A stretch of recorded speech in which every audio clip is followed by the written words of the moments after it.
Good afternoon, ladies and gentlemen. So today we are doing our second public accountability press briefing by the PS for Interior and National Administration. The CS Professor Kindiki is accompanied by senior officials within the ministry.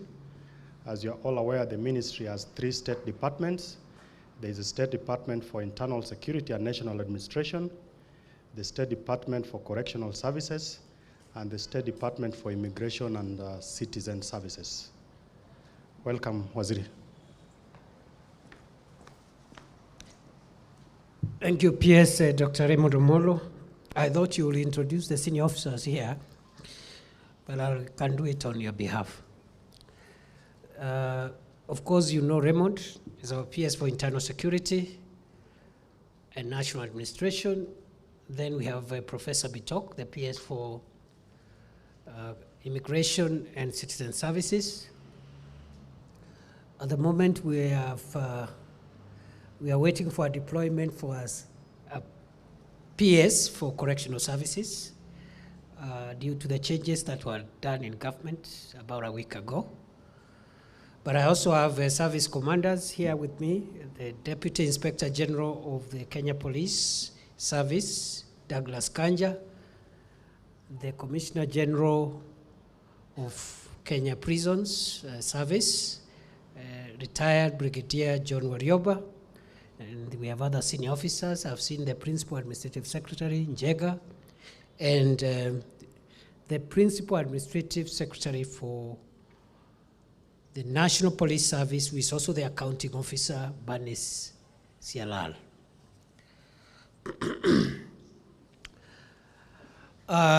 Good afternoon, and it's good to see all of you.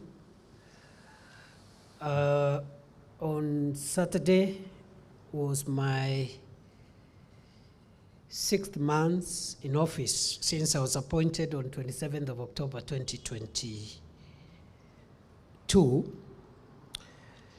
Let me start by saying it's a great honor for me to serve as our country's Minister for the Interior and National Administration.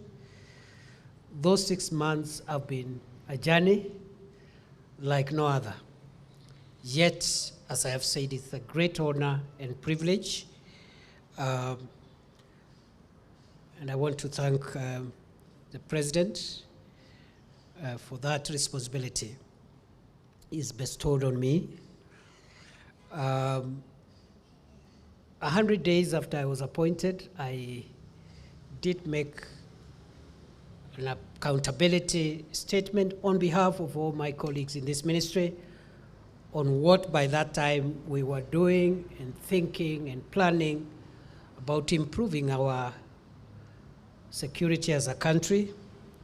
And I promised on that day, which was 6th of February, that every so often we will have a chance like this, 3-4 months, to again brief the public where we are.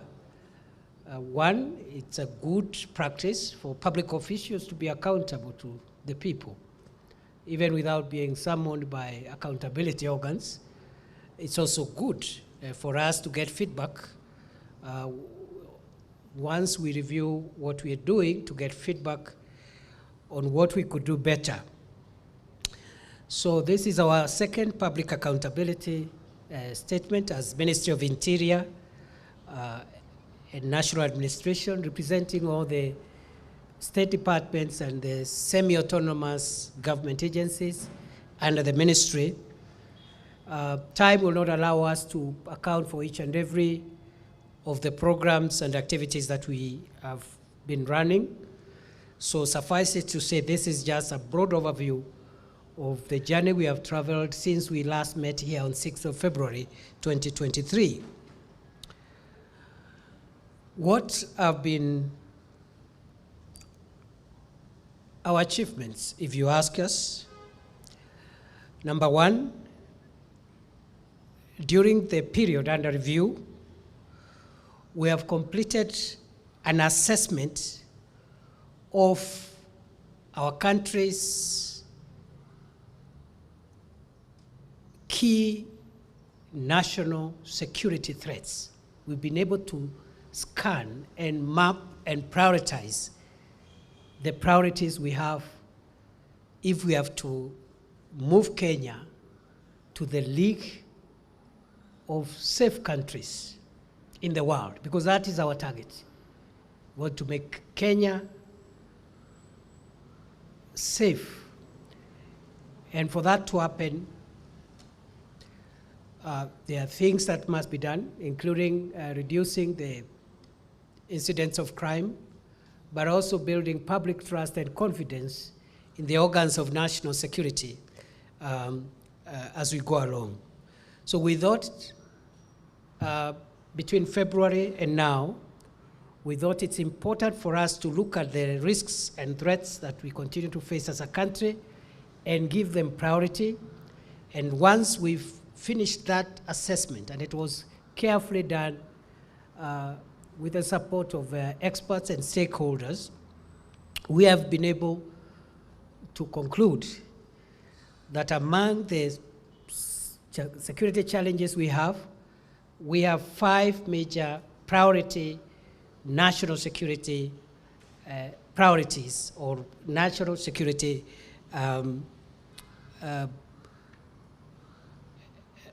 issues that we would like the people of Kenya to know what we have been doing about in the last 3 months. Within that list, as I said in February, for us, the fight against terror remains the #1 existential threat to our country's stability. I am happy to report with a lot of confidence that our agencies responsible for our internal, in collaboration with and with the support of the Kenya Defence Forces at the borders and beyond our borders, have been able to keep the threat of terror away from our territory, as has been the case before. It has costed us huge sacrifices in terms of our officers and our vigilance, but I am happy to report that we remain on top of that war. We remain extremely vigilant, even as other national security threats emerge. We remain focused to ensure that our country does not provide a room for evil people, terrorists, to hurt us the way they have hurt us in the past in this country. Many of our successes are never reported for obvious reasons, but I can say this without any fear of contradiction, that we have been able to detect and deter attempts to hurt our country by terrorists. And I'm very proud of our security forces, especially those that are involved in counter-terrorism measures, for remaining focused, professional, patriotic, and delivering the results that we are all seeing. I have been at the most affected areas severally. I have engaged with the officers. We want to continue to provide leadership, all of us, together with my colleagues here, to all our officers engaged in counterterrorism, to commend them when they do a good job, to assist them, to give them moral support, to make sure that our country remains a safe country for all of us. Other than that, in terms of priority, about 13 counties in our country have experienced many decades of disorder through or perpetuated by a culture of numerous illegal arms in the hands of criminals who have been using these arms to steal livestock and to perpetuate the primitive culture of banditry. I am happy to report that during the period under review, we have made sustained gains in our war against bandits and the terror that they have posed on our people. I am happy to report that this is the first time that the National Police Service is in a joint operation with the Kenya Defence Forces of our country, in an operation that is led by the National Police Service with the assistance of the Kenya Defence Forces in accordance with Article 241, 3B of the Constitution. And of course, the Kenya Defence Forces Act, Section 31 and 34. I am happy to report to the country that we have made great strides in the war against banditry, and we deliberately decided that although we know this is a war that is going to take us quite a bit of time, we must first silence the guns in the north of our country and make sure that there is law and order so that we can look at the long-term solutions to this age-old problem. I want to commend the patriotic work done by officers of the National Police Service and the Kenya Defence Forces in Northern Rift Valley, in the areas where the operation Maliza Uhalifu is ongoing. I have been there numerous times. I have seen the sacrifices that they continue to make every day to make sure that we keep bandits at bay. And this is a good lesson of how the organs of internal security can cooperate with organs of our defense for stabilizing and making sure that our country provides a safe environment for us and our children. And therefore grateful also to the other agencies who are working closely with the security agencies, including national government administration officers and all the teams that have delivered what I consider significant successes in the fight against bandits.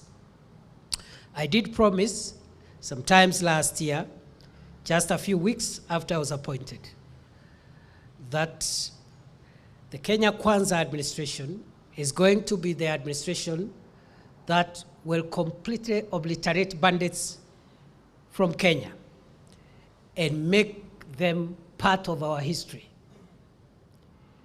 This problem of livestock, rustling, and banditry will come to an end. I also said, and I do reaffirm those words today, that 2023 is the year where, as a country, we are going to make the turning point in the fight against the primitive, barbaric, and murderous behavior of cattle rustling. For a long time, these criminals have been using some spaces within parts of our country which are difficult terrain spaces, inaccessible, and generally uninhabited. It has, over the years, it became very difficult for security agencies to mop bandits from these places. And when I made the orders that we made on 12th of March at the Malaso escarpment, we did gazette certain areas as disturbed and dangerous and requested the public, if there was at all any member of a law-abiding member of the public, to vacate those places. We were not speaking to bandits, we were speaking to any member of the public who could have been in those spaces. And because of the culture of impunity, many of these bandits thought we were playing games. And some of members of the public whom we suspect could have been family members of these criminals heeded the 24-hour notice And therefore, we did promise that any Kenyan who was legitimately affected as a result of the movement will be resettled.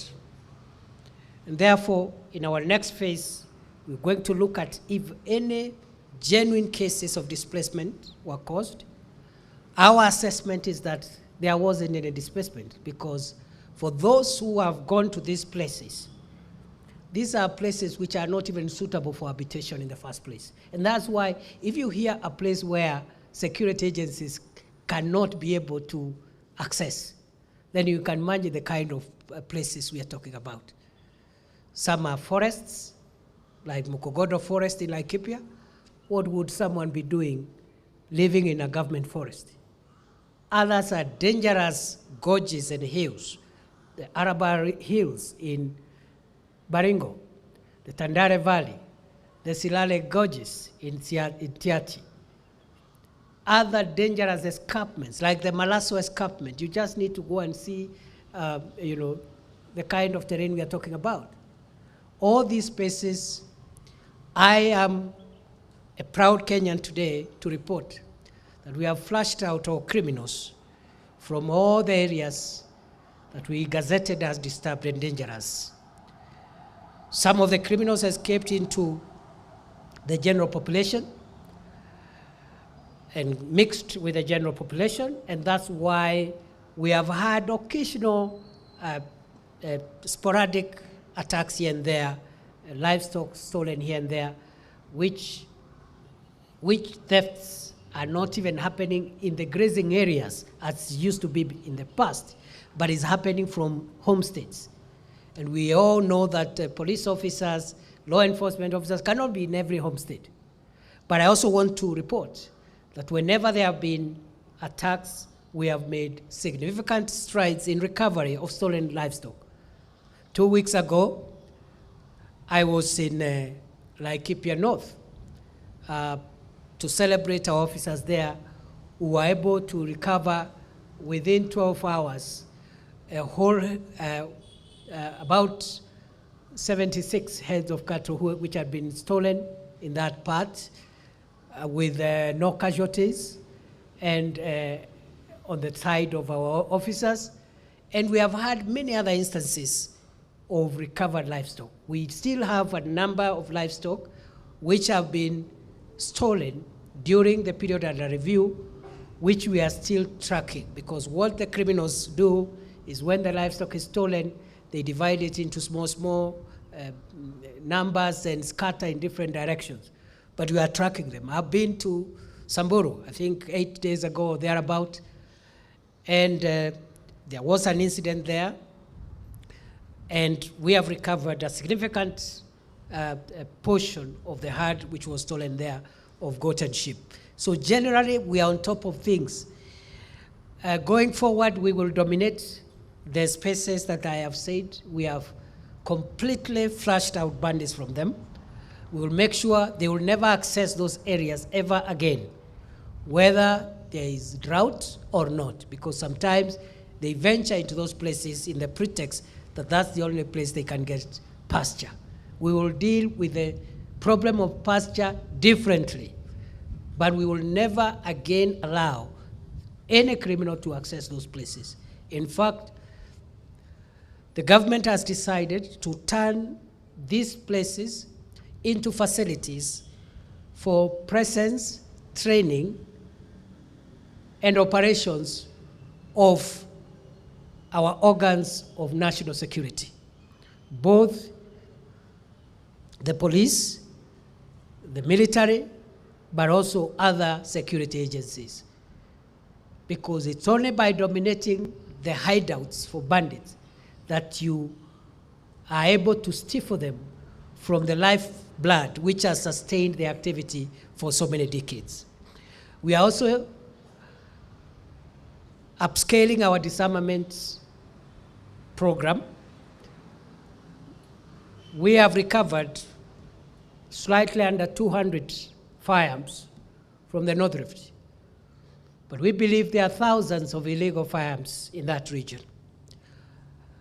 And we have restrained ourselves from forceful disarmament for a while, for strategic reasons.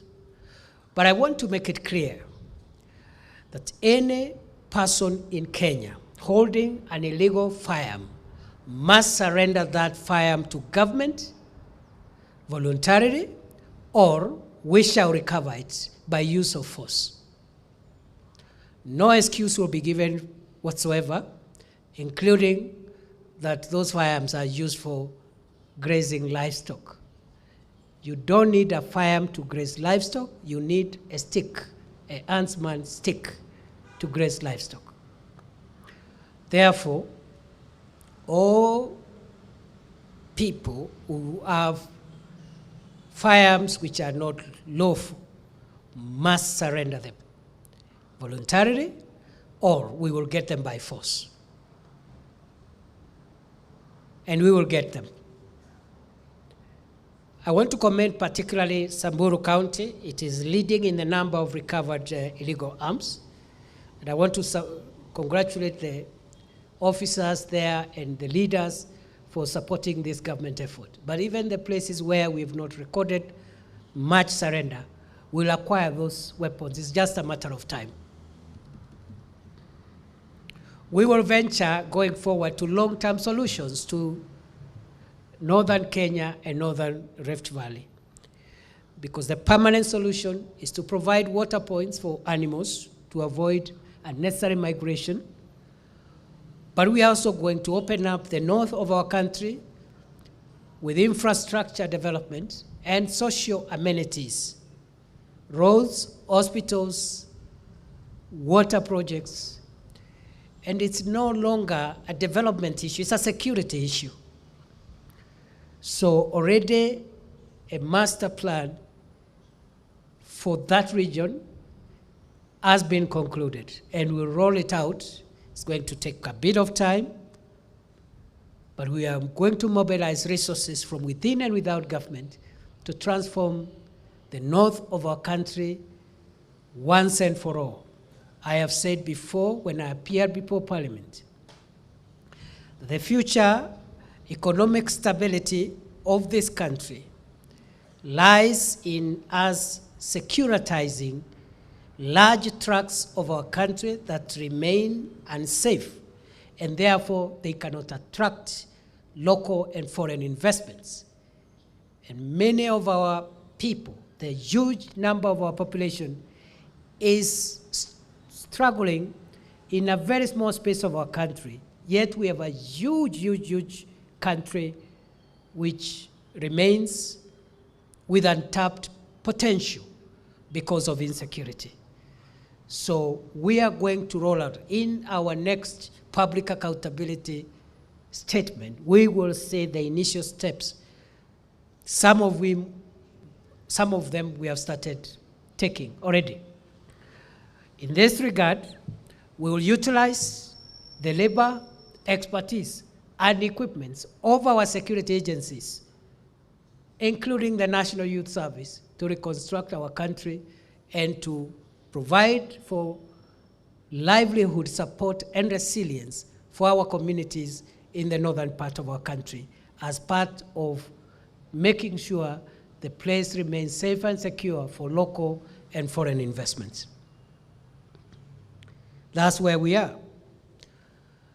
During the period under review, we have also been able to initiate war on our number 3 priority national security threat, which is the trade, manufacture, use, and abuse of illicit and toxic alcoholic drinks, narcotics, psychotropic substances, and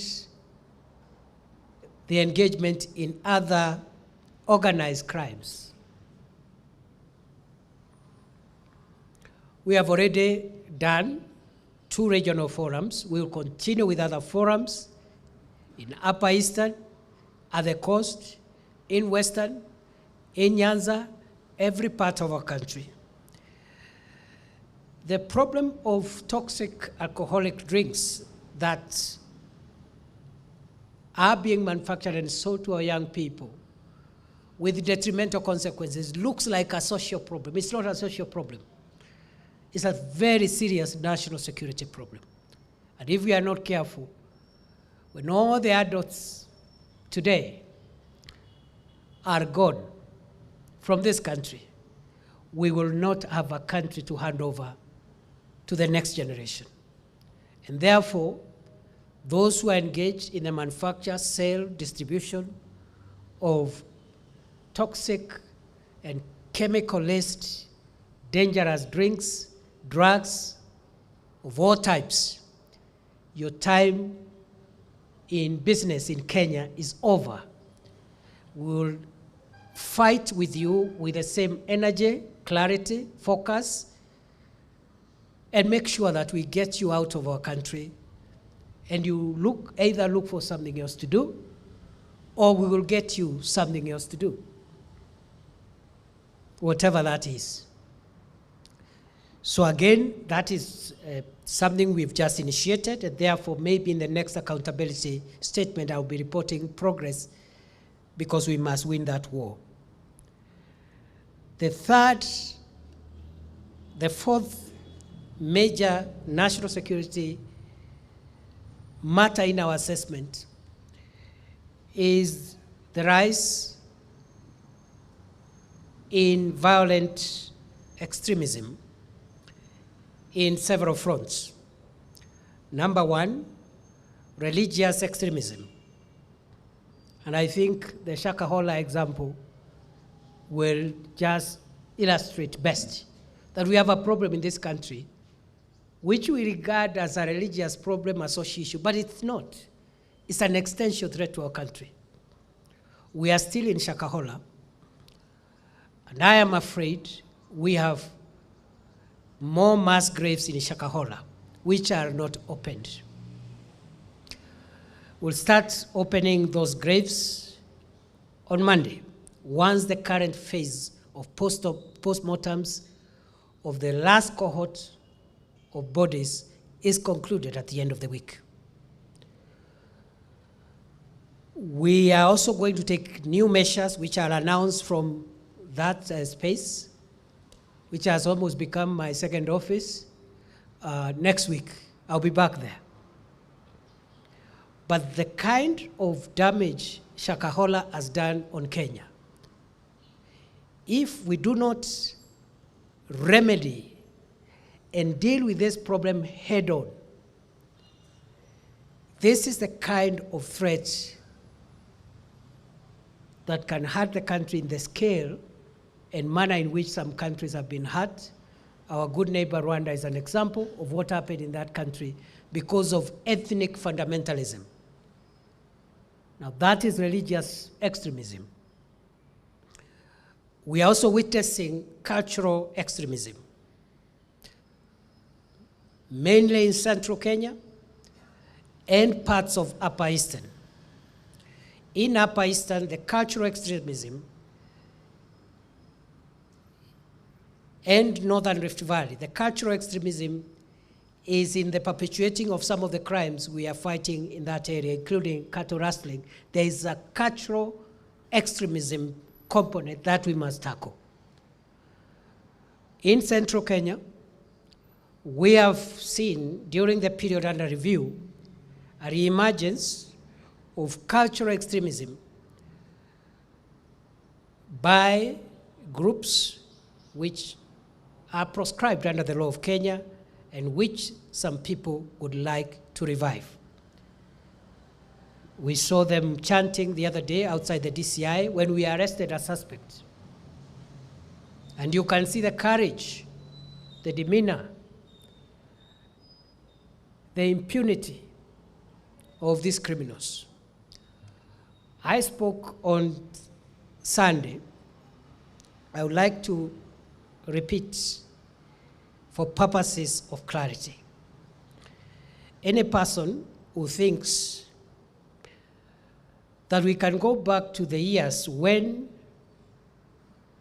terror groups hiding behind culture raped our women and our children, as well as extorted money from business people, that person is dead wrong. All those who could be recruiting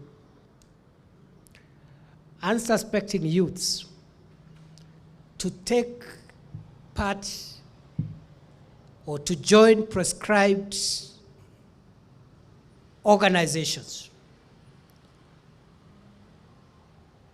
are enemies of Kenya. And for the sake of Kenya, we have to come for you, and we'll get rid of you so that you go where criminals go. Criminals are supposed to be in prison, and I'm the Minister for Prisons.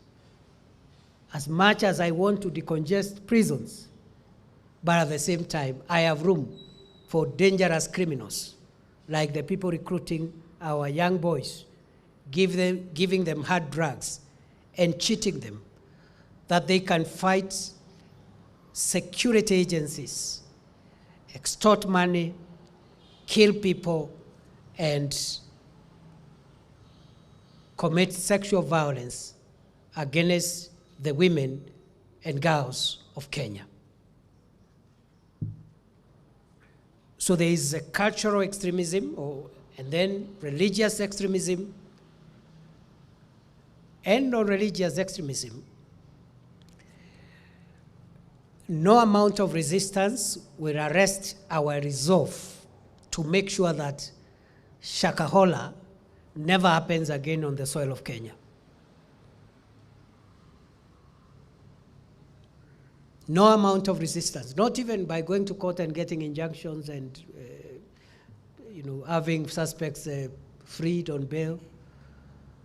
We will use whatever method feasible as a country, because it is a shame for us collectively as a country that Shakahola happened. By allowing Shakahola to pass like that, we would have failed future generations. And therefore, all those priests, pastors, monks, rabbis, imams, other religious people who could be involved in criminal activities and are hiding behind the Holy Scriptures, that the use of Holy Scriptures will not save you from the jaws of justice.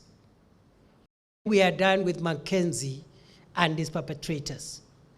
We will have you as the next example. And I can report we are actively investigating a number of extremists,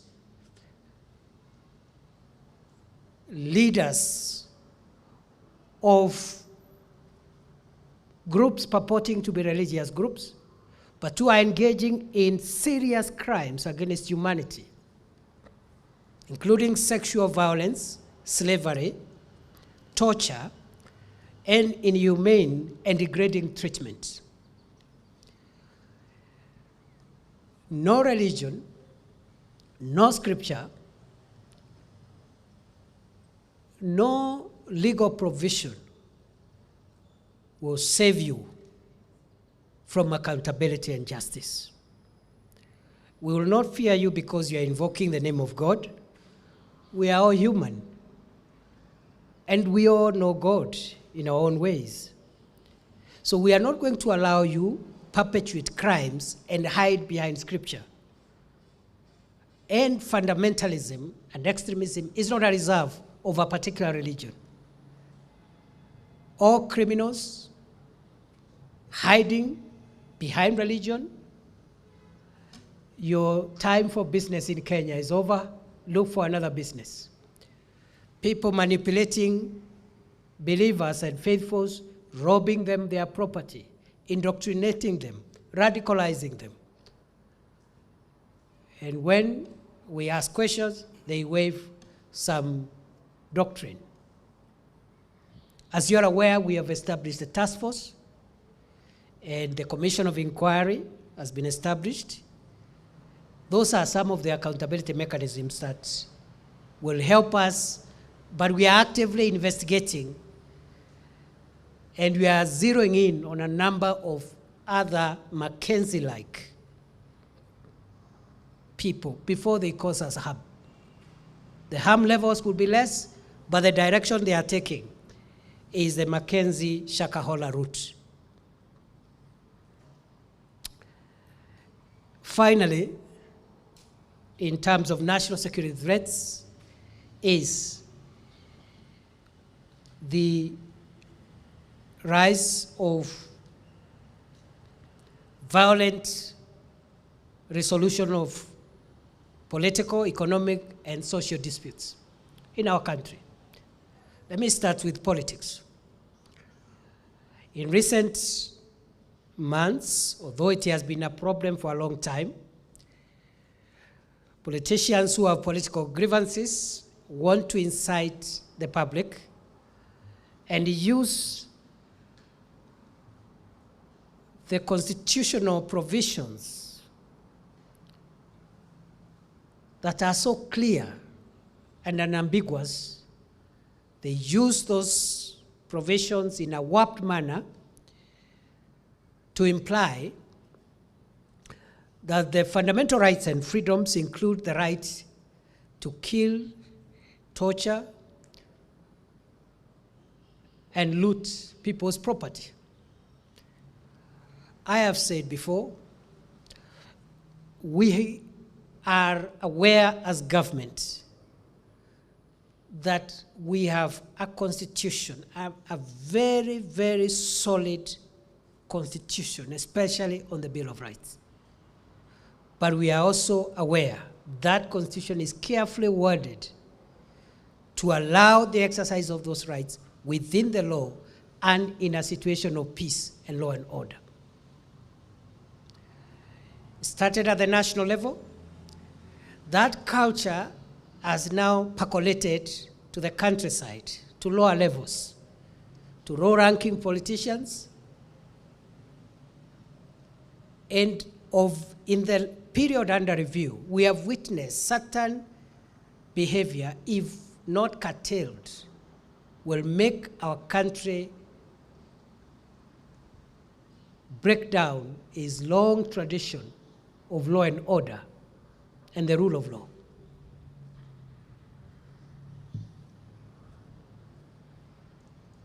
Last month, people, citizens, who had what I consider very genuine grievances against security agencies, decided they would storm the Wajir police station and try to overrun it, simply because they are aggrieved. And as I have said, I think the complaints were justified. Last week, citizens who, in my view, appear to have some grievances which appear genuine, Kericho and Bomet. What are they doing? Attacking police officers, burning police vehicles, burning tea-picking equipment, looting shops. When you ask, you're told, we have a freedom to protest and air our grievances.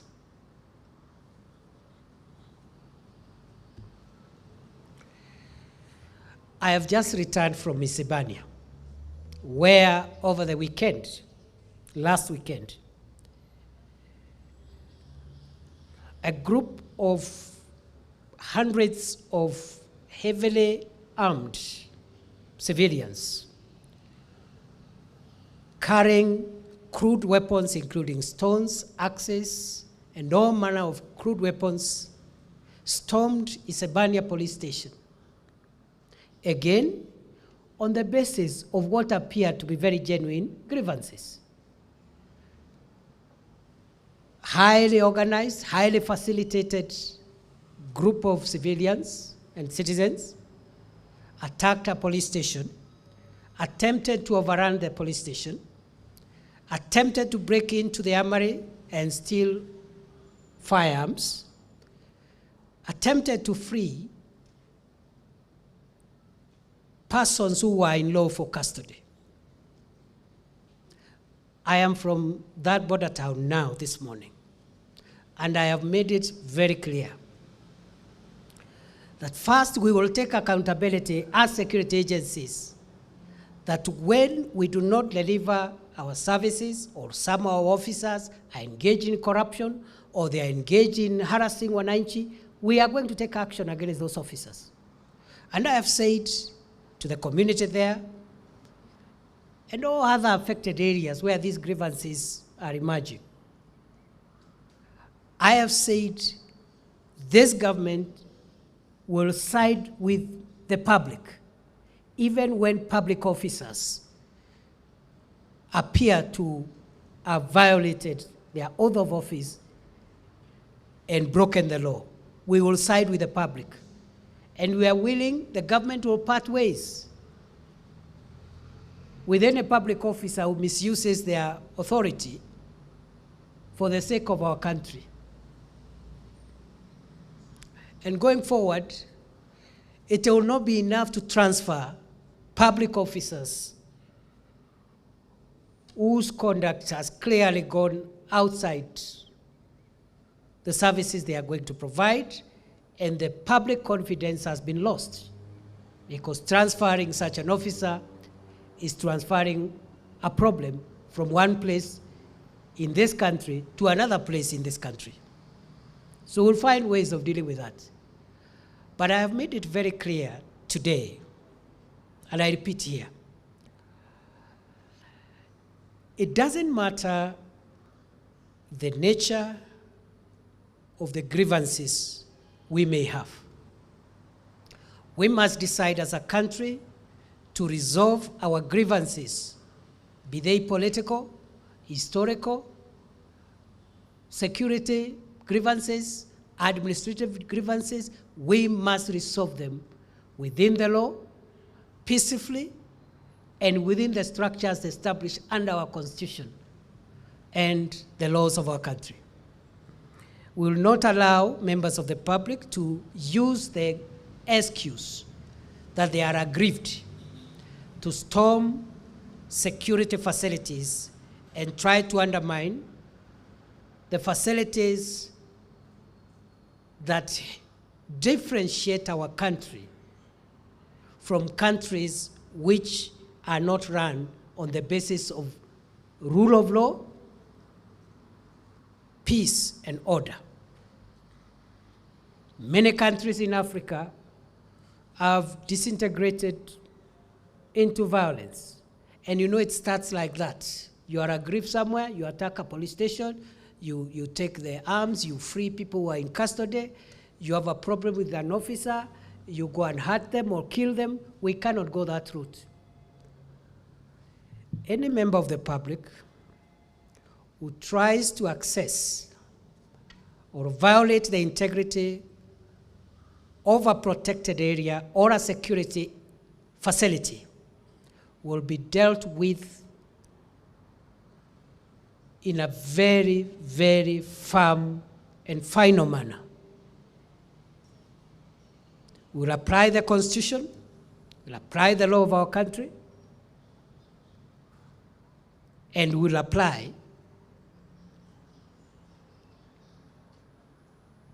common sense. That behavior must stop. If you have grievances, let's resolve our grievances, air your grievances. If the OCS cannot listen to you, call the DIG. If the DIG can't listen to you, look for the minister. If the minister doesn't listen to you, look for the deputy president, look for the president. Look, let's find ways of having government attend to our problems.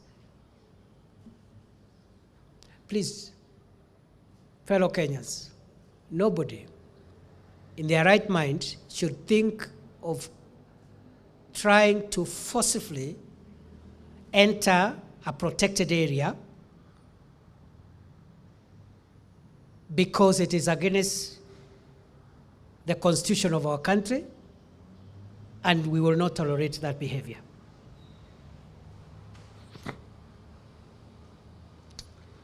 During the period under review, we have also established, we have perhaps a final priority area of our national security, and that is climate change, which appears an environmental issue. But many of the problems we are grappling with security-wise, including banditry, are as a result of conflicts and irregular movements of people from habitual places of residence, and this is because of the climate change. So we are mainstreaming climate change into our national security priorities. Having said that, allow me to say this in a few minutes, and then I finish. Other than mapping out that assessment, we also want to admit that we have had setbacks, even as we try to reduce the incidence of crime, deal with banditry, the fight against terror, illicit drugs, violent extremism. But we have also had setbacks. I'll just isolate 4. One, for me, one of the biggest blots on our performance as a country and as security agencies is the unfolding matter of the Shakahola Forest Massacre. For many years to come, I don't think we'll ever escape the blame, and I don't think we'll get the right words to explain how Shakahola happened, and especially how it happened in the manner in which it is unfolding. For me, the least that we can do is to make sure that it gives us enough lessons to make sure that it's never happened again. Setback number 2. We have done our own assessment during the period under review on our performance and service delivery as a ministry, in all the state departments, in all the agencies in this ministry. And that review was done objectively, using experts. And the feedback we have got is not very good. The feedback we have got is that many public officers do not enjoy the confidence of the public for one reason or the other, including corruption in some of our agencies. So I want to say that's a huge setback, and in the months ahead, we must look at how to win the confidence and the trust of the people of Kenya. All our agencies, all our 3 state departments, we are not doing very well in terms of confidence levels in our service delivery. The old matter of corruption also came out very strongly, that some of our officers are engaged not only with the theft of public funds, but also with taking bribes from wananchi to induce them to offer services. Again, all the agencies, all the state departments are implicated. And I don't think it is too much to ask.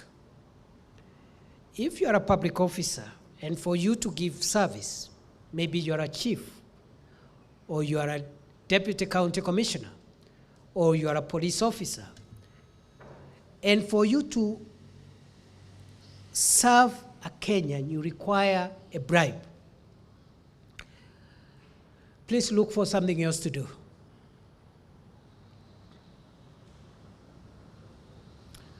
Because, truth be told, we are not looking very good.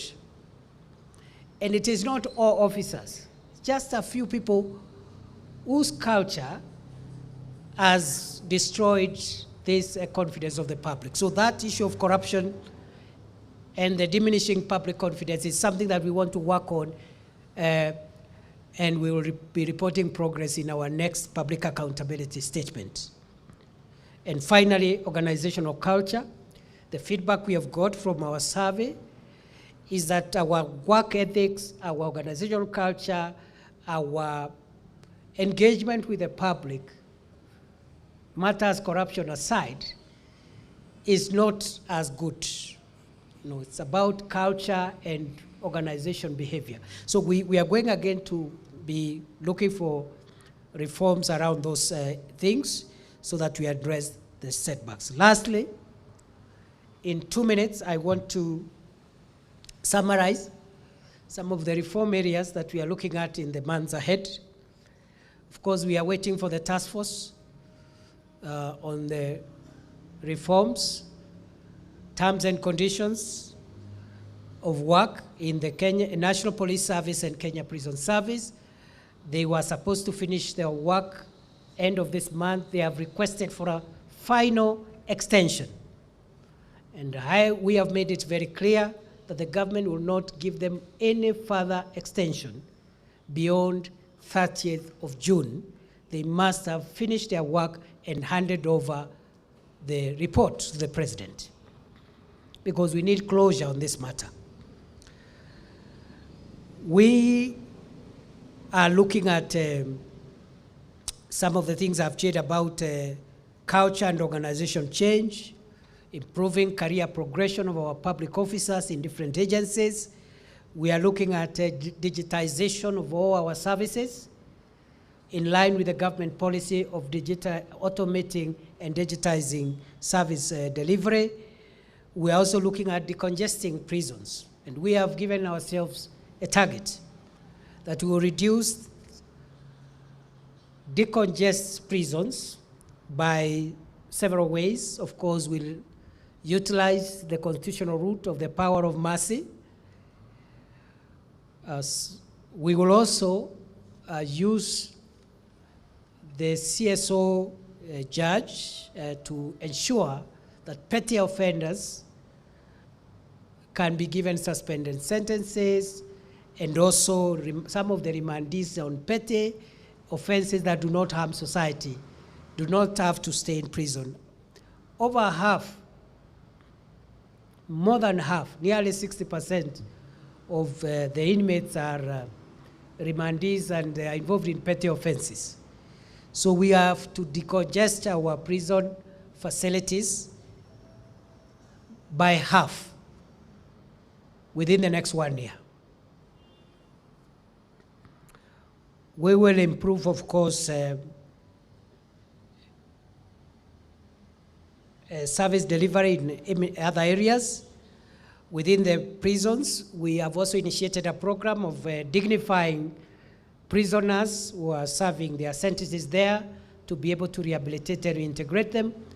And we have come up with a policy of not only improving the physical infrastructure in our correctional services, facilities, but also we have come with a special program of 1 prisoner, 1 bed, 1 mattress as a way of dignifying our prisoners, even as we look towards rehabilitating them. We'll modernize the prison enterprise workshop. We'll mechanize the Kenya Prison Farms. We'll modernize our probation and aftercare services department, which is not doing very well at the moment.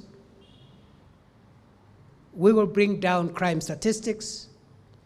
We will bring reforms within national government administration cadres, the NGAO cadres. We will provide insurance cover to our National Police Service, and so on and so on.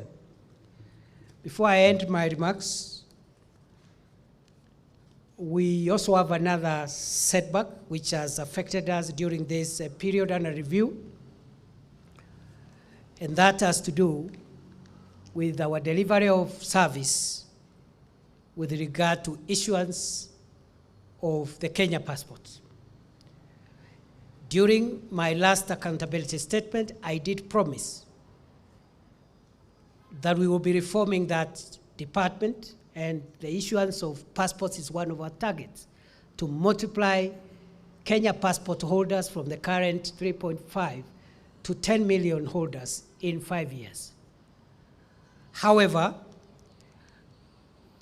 we are not doing well because of three things.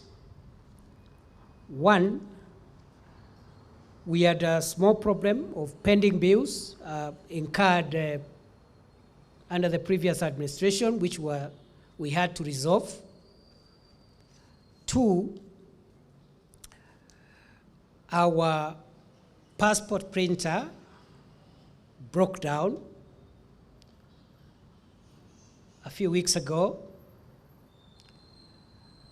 And three, based on the very candid assessment which we have done internally, even without the knowledge of our officers, the feedback we are getting is that many of our officers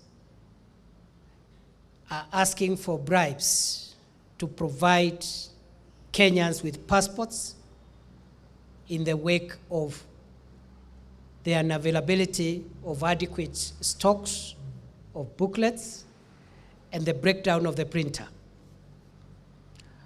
I report that until now, we have a huge backlog of passport applicants, approximately 42,000, some of whom have waited for several months.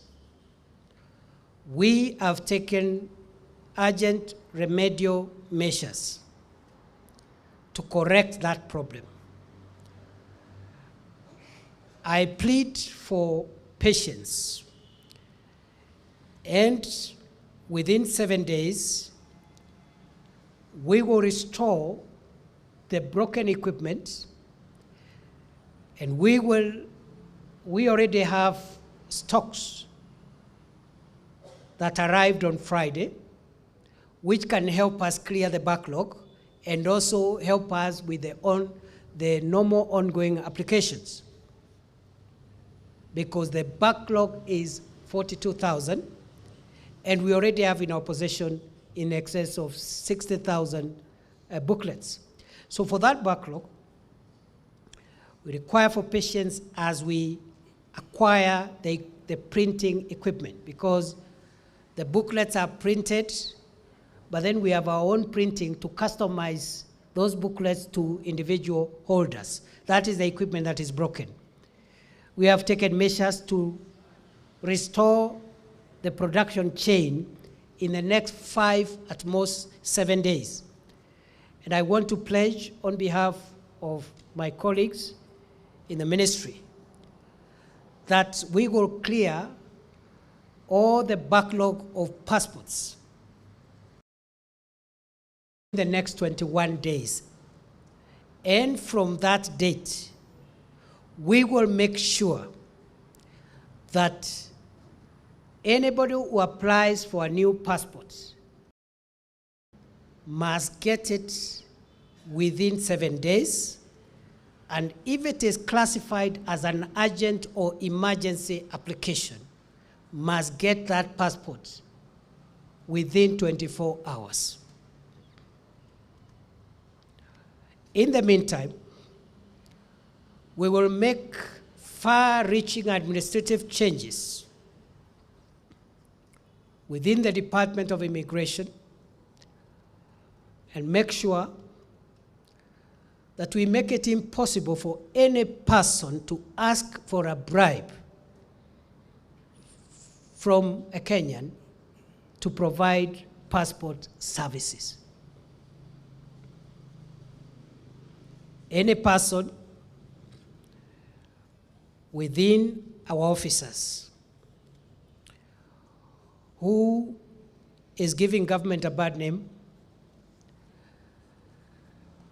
will just treat you as a criminal. And so in my many responsibilities, I am going to supervise that exercise myself, so that the things I have promised here, I don't come here in October to tell you the situation is worse. We will clear that backlog in 21 days. How we do it? we have to figure out.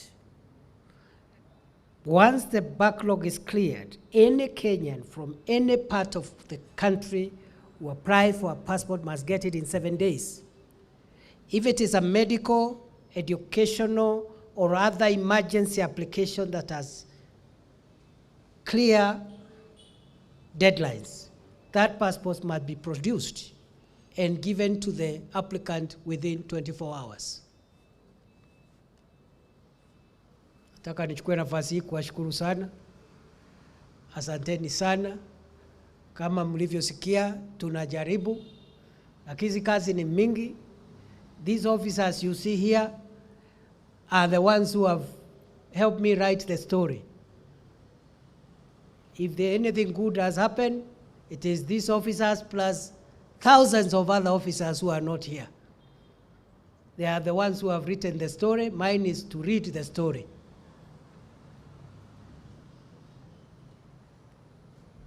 So I thank the PSs, very hard-working PSs, principal administrative secretaries, senior officers, the leadership of the National Police Service, the Kenya Prison Service, doing a wonderful job. And I want to promise the people of Kenya, we'll make Kenya a safe country. And once Kenya becomes a safe country, the economic struggles we are having, the bottlenecks in unleashing our country's potential to make it an inclusive and prosperous society for all will be possible once we unlock the security matters. I'll take only one question. Because I have spoken for long, 2 questions. Because my colleagues here have also stood for a very long time. Afadhali mimi nilikuwa naongea. Yes, go in. I'll take 3 questions. Good evening, Waziri. Yes. As you said, I'm Chemutai Goin from Citizen TV. I have 2 brief questions. You have addressed the issue of cultural extremism. And one of the issues that we've seen and had utterances made by yourself as the Cabinet Secretary for Interior and the Deputy President, Honorable Rigathi Gachagua, is that there are certain individuals that are funding the resurgence of the outlawed Mungiki sect. And one of the persons mentioned is the former President Uhuru Kenyatta. First, have there been links that you've identified as the people in charge of the country's security of his involvement in the sort of resurgence of Mungiki, and what evidence or what are you doing about this? And 2, still on that bit of cultural extremism and possibly actually political, there was a raid at the Northlands property that is associated with the family of the former president. Have investigations into what transpired there commenced? What evidence do you have, or what is the status of investigations? Have arrests been made? Thank you. Shall I answer those ones first? It will take 1 minute to answer them. The first one is whether there is any evidence leading the former president to crime. I cannot comment on that. I'll respond by saying as follows: that any person who is involved in encouraging crime, doesn't matter their rank in society, they have a date with me and my officers. On the second one of the attack on Northlands, what happened in Northlands is a serious crime. And I want to report, yes, we have undertaken investigations, and we will be arraigning some suspects very soon. It has taken a bit of time because of the politicization around it. And I have said to you, dear Kenyans, we don't want to politicize national security. Any person who is involved in crime, it doesn't matter their political affiliation. Some of the people, political leaders, who have been funding the violent attacks on property and police officers in Kericho and Bomet are Kenya Kwanza of politicians, and they'll have to be arrested. You know, once we conclude investigation, we arrest them. So let's not politicize this thing. But I don't think it is in my space to comment about the former president of Kenya. Yes.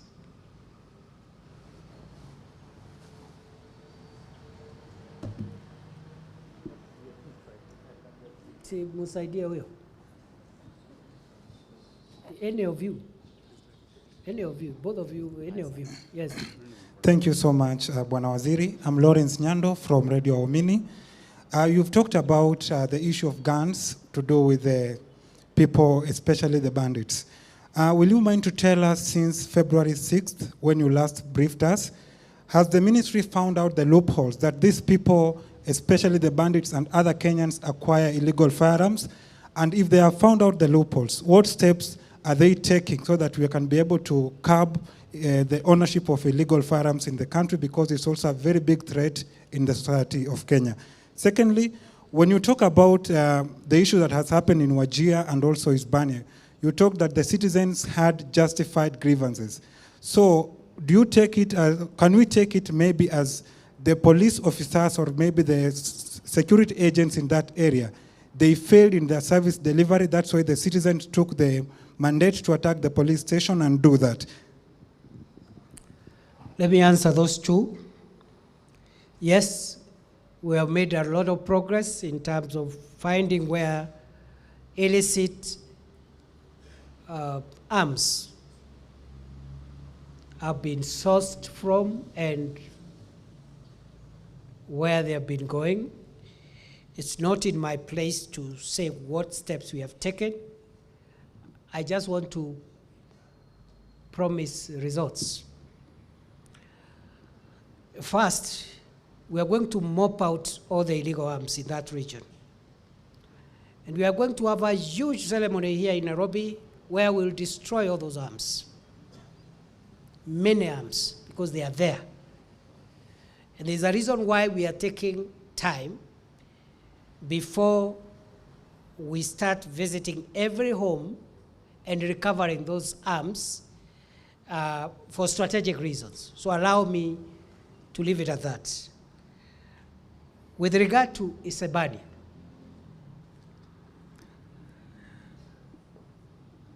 part of the problem is a problem caused by public officials, including police officers and other agencies. It's a complicated matter because that is a border town. We have had incidents there, even beyond the current incident that triggered the riots last week. There were other cases of crime, murder, extortion, trafficking in narcotics around that area, and ethanol illegally entering the country around that area. And part of the problem of that breakdown in service delivery is by public officials. And the government, therefore, as I have said earlier, will remove all the officers there, and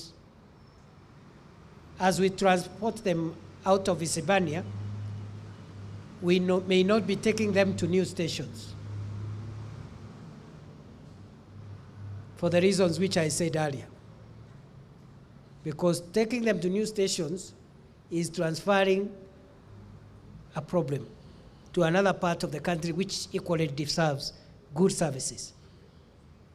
So I agree. And it's not just police officers, even customs officers, immigration officers. And you know, for the people to be angry enough to attack a security facility, definitely they must have bring grievances. But on the other hand, that is not the way to resolve grievances. Nobody in Kenya should ever dream or think ever again of attacking a police station or a security facility.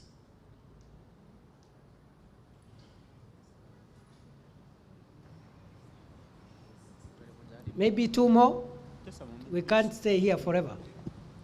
Asante Bwana Waziri. Jina langu ni Kimani Ngunjiri kutoka Kameme TV. Na ningependa kuuliza swali kutokana na lile jambo ambalo umelizungumzia linahusiana na masuala ya maandamano ambayo yamekuwa yakifanyika hapa nchini, na hasa miezi kadhaa ambayo tumeshuhudia maandamano ya upinzani, na kuna vifo ambavyo vilitokea wakati ule ambavyo maafisa walitajwa. Kuna baadhi ya maafisa ambao walihusishwa na vile vifo.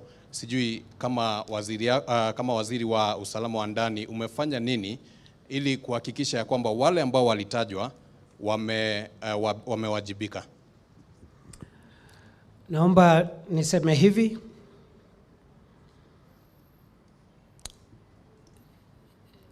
All those officers who were mentioned in terms of misusing firearms or excessive use of force have been investigated, and the reports have been made to the prosecuting authorities.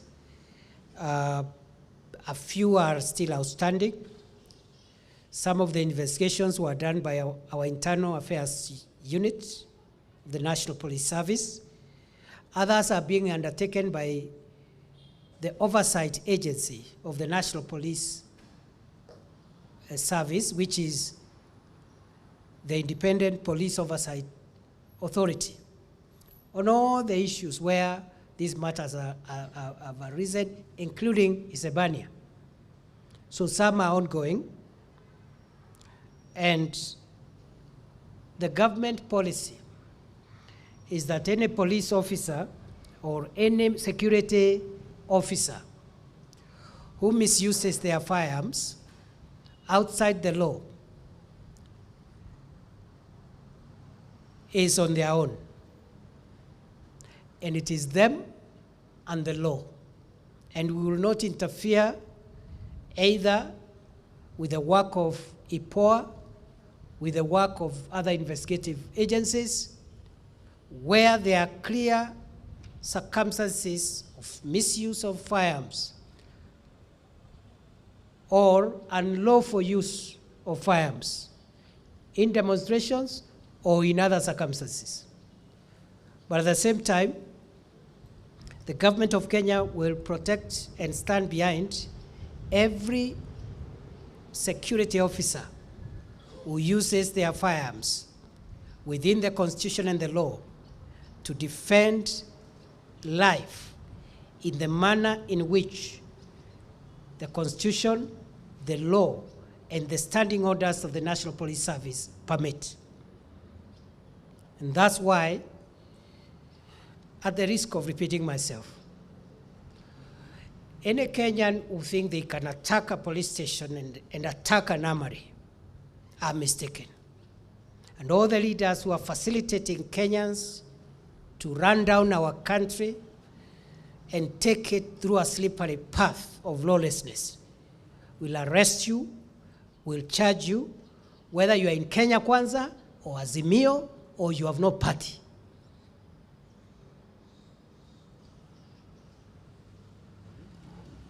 Thank you. It's a real fight here. My name is Brian Mushiri from NTV. First question, the issue on Dadaab. Yesterday, we reported about 1,200 cases of cholera in Dadaab.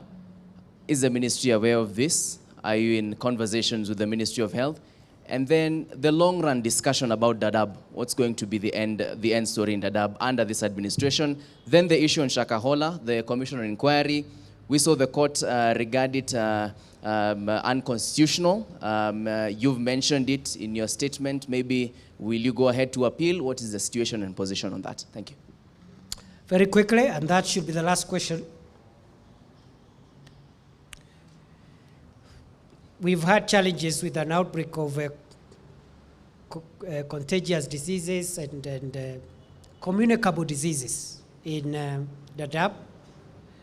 And we are working very hard to make sure that that situation is contained. With regard to long-term solutions to the refugee matter, encampment, and all the issues around it, I'll reserve